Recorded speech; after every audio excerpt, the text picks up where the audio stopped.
લે લે પૂછાવી લે મારી આંખ. અને હજે તારા કાચરને ઠંડક ન પહોંચી હોય તો પાછો કાલે આવજે, બરાબર ઠંડક પહોંચાડી દઈશ. માલીના ચાલ રૂપા.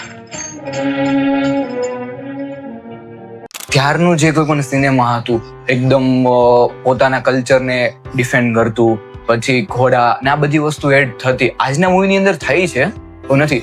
પણ મારે એ ફાઇન્ડ કરવું છે કે આજના મૂવી પણ તમે કર્યા છે અને એ જમાનાની અંદર પણ કર્યા છે, બંને વચ્ચે તમને શું તફાવત લાગ્યું? મને તફાવત એકચ્યુઅલી કહું ને, તફાવત જેવું નથી લાગતું, પણ હા થોડો ડિફરન્સ લાગે કે તે વખતે આજની ટેકનોલોજી હતી નહીં. જે શૂટ થયું, જે તમે જોયું અને જે ઓકે કર્યું, એ જ ટેબલ પર જઈને એડિટ થઈને આવતું, ત્યારે એમાંથી રશિસમાંથી એ લોકો એડિટ કરી અને જોતા.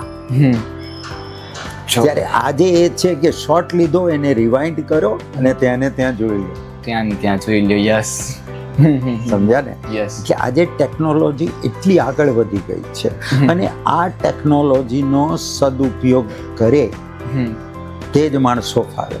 યસ. જે આનો દુરુપયોગ કરવા જાય છે કે આ લીધું ને આ થઈ જશે, હવે આને કોમ્પ્યુટર પર આમ કરી લઈશું ને તે કરી લઈશું, એમાં મજા નથી. મજા શું છે? જે ઓરિજિનલ પરફોર્મન્સ છે એ જોઈએ જ જોઈએ. અને આજના ડાયરેક્ટરો કરાવે છે, કર્યું છે, બહુ સરસ કરાવે.